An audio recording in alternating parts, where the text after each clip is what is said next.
चित्रलिखित सी में माया और छाया के इस अनूठे खेल को भर भर आंखों देखती जा रही थी।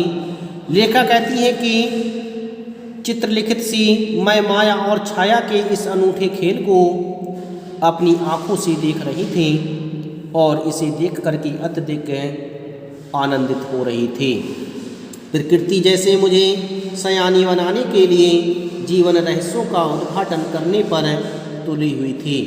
ऐसा प्रतीत हो रहा था कि जैसे प्रकृति मेरे लिए सयानी का अर्थ होता है समझदार बनाने के लिए मेरे अंदर समझदार एवं चतुरता प्रदान करने के लिए जीवन के रहस्यों को उद्घाटन कर रही हो।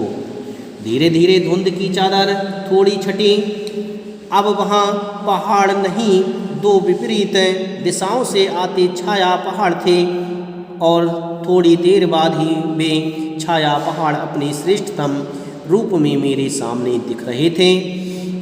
जीप थोड़ी देर के लिए रुकवा दी गई थी। मैंने गर्दन घुमाई। सब और जैसे जन्नत का अर्थ होता है स्वर्ग।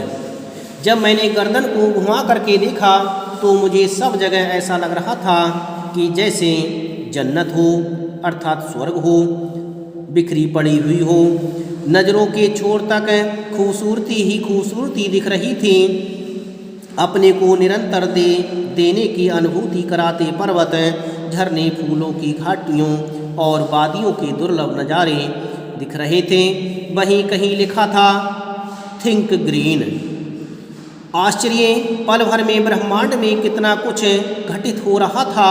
सतत प्रवाहमान झरने, नीचे वेग से बहती तिस्ता नदी, सामने उठती धुंध, ऊपर मंडराते आवारा बादल, मध्यम मध्यम हवा, धीरे धीरे हवा में हिलोरे लेते प्रियता और रोडोडेंड्रो के फूल।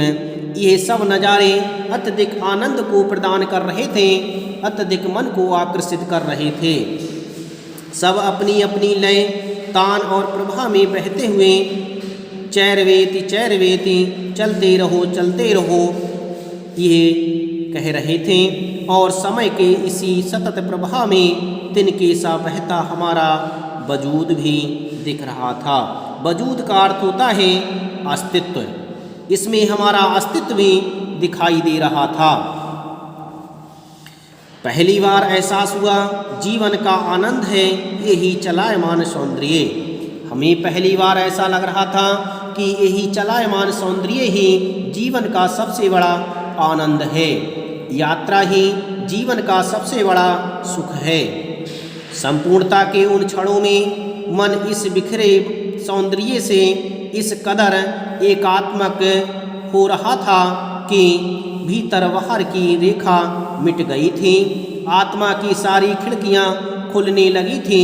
मैं सचमुच ईश्वर के निकट थी। लेखिका कहती हैं कि मेरे अंदर इतना आनंद था कि ऐसा लग रहा था कि मानो आत्मा की सभी खिड़कियां खुल गई हों और ईश्वर के निकट मैं पहुंच गई हूँ।